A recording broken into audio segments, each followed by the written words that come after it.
When you think of Hamlet, you probably have a certain image in your mind, but our first guest this morning is flipping the script on this iconic story. British actor and comedian Suzy Eddie Izzard will be in Seattle at the Seattle Rep from April 30th to May 18th with a unique version of Hamlet, where she alone plays all 23 characters. Dame Judi Dench herself describes the show as spectacular, and we're thrilled to have Suzy Eddie with us in studio this morning. Welcome to New Day. Thank you very much. Great to be here. Oh my gosh. So first off, the feedback to this show already has been incredible. So how do you feel about that? Well, very excited. I mean, the world tour has now started. We've already played in New York and Chicago and London, and I just want to take this around the world, because normally if it's a Shakespeare company, it's going to, if you imagine it, 23 characters you mentioned, you probably would have 15 actors doing it and all the costumes, and seeing as it's a solo performance, it is me and my costume, which I don't change the costume, there's no time, and so it is much more tourable around the worldable. I don't know if that's a phrase, but I just made it up. You did. But I will take this all around the world, and so it's a beautiful thing, and it's just going very well. Oh, that's so amazing. And what's the storyline of Hamlet for someone that's not familiar? Hamlet is the story of a young prince whose father has just died, and then he realizes his father's been murdered by his uncle. And his dad turns up as a ghost and says, "Revenge me." And he says, "Yes, I will, Dad, but not for a bit." And so he takes 4 acts of the play not doing what he's procrastinating. He's the biggest procrastinator in the world, which we all are to a certain extent. So I think we can all link up with Hamlet on the procrastination line. But this is the tragedy of Shakespeare. Everyone, spoiler alert, everyone dies at the end, just about. And it's one of the great plays of William Shakespeare. And 425 years ago it first started, and now I am doing it myself. I know. And what inspired you to want to do a solo performance of Hamlet? Well, I would say a lot of people are now doing solo performances. They're happening on Broadway in London's West End. It's a much more common thing because you do get control. You can say, let's take it around the world, rather than, oh, I need another 14 actors to come with me and we need to get all this together. It's much more controllable.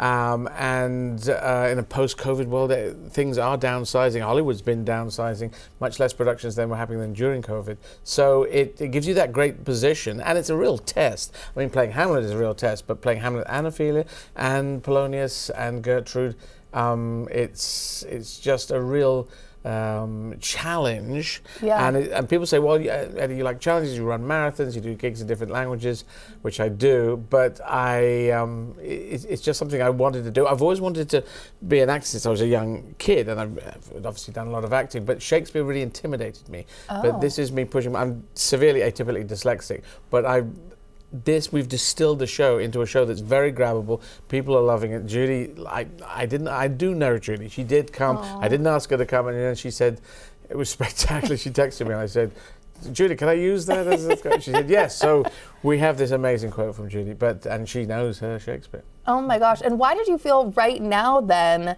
was the time to flip the script? Was it because you can take it on tour like you were saying, or is there more behind it? I don't think the timing is purely like it's 2025, now's the time to go. It's more like I'd done Great Expectations, a Charles Dickens famous novel. I turned that into a solo show, and then I thought, let's build Hamlet on top of that, because people were liking it, and I have this ability to switch from one character to another. And when people do solo shows, they quite often have screens and things and video backup, and they're talking to other people. This is just me. It's very pure. And Wow. I was 4 years a street performer in London's Covent Garden, and so if you think of the actors back in the days, they were kind of like street performers. They were performing outdoors.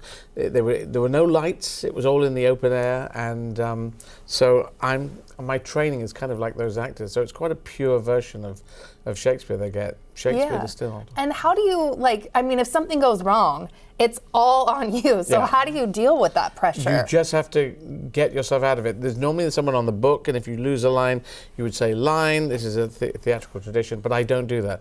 I've refused to do that since 3 performances before the press night in New York, so I haven't asked for a line. If I do come off the line, sometimes one word will you just lose one word, but I will walk around it and get myself back on the tracks. So I'm sort of on a tightrope, but I prefer it that way. I'm living inside that show, every performance. Oh my gosh. And Hamlet's monologues are some of the most famous passages in literature. How do you keep them feeling fresh and personal? And like you said, I mean, to memorize everything is just spectacular. You have the technique that I use, I'm not sure what other people use, is that every time you get to not only the soliloquies, but all the lines, all the dialogue in the play of Shakespeare or any play you've got to arrive at it as if it's the first time you've arrived at that place. So in a soliloquy, which is line after line after line, you need to find the thoughts as you go along. And also I try actively not to do it how I've done it before, because you can get into a rote and it becomes like a bit like a prayer where you say da da da da da da da, and you just can put out the lines and you're losing being inside the story or inside the thoughts. And I try and move it every time in this emotional corridor that I can. You can just adjust it. It's something I found by performing. So I will move it every time. So each performance should be different. Each soliloquy should be different to how I've done it before. Wow, and that's fun for people that are coming and seeing you, that each time could be a little different. And you've performed stand-up, acted in films, and now you're taking on this play solo. So how does this compare to other artistic challenges that you've faced in your career? It's right up there. It is right up there. I mean, the other thing that you haven't mentioned, I do my stand-up in French, German, and Spanish as well. Oh my goodness. So tout le spectacle en français, alles auf Deutsch, and I want to do Shakespeare as well, to do Hamlet in Paris and in Berlin in Germany, but I will probably do the whole thing in English because there's a lot of English speakers there, but then I'll just do the to-be speech. I'll translate that into French or into German. So I like doing things which are challenging in the way that people might go, wow, that is unusual. You're really pushing the edge there. Let's go and have a look and see what you're doing.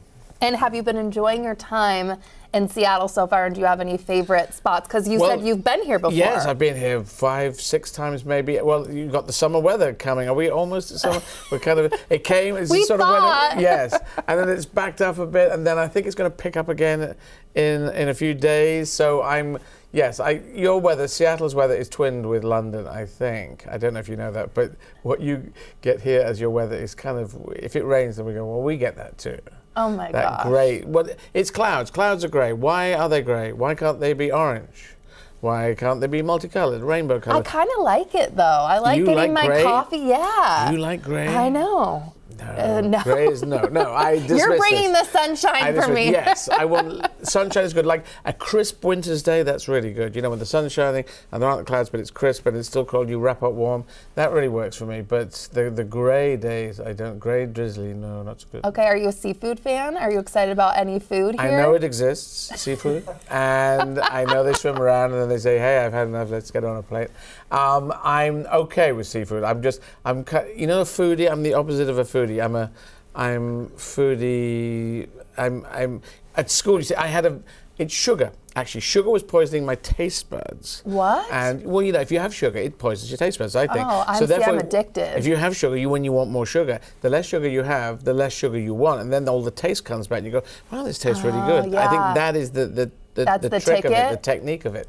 So I had too much sugar when I was a kid. I've always been scared of different foods. So seafood, yes, I do eat fish. I do like fish, but if they said, well, there's a bag of sugar there, do you want to eat that? Oh, yes, I'll eat. And so this is the problem. You are right after this is the my own fight heart. that I have, the chocolatey, sugary thing. So I need to dump all that. And I do find the less I eat of it, the less I want it.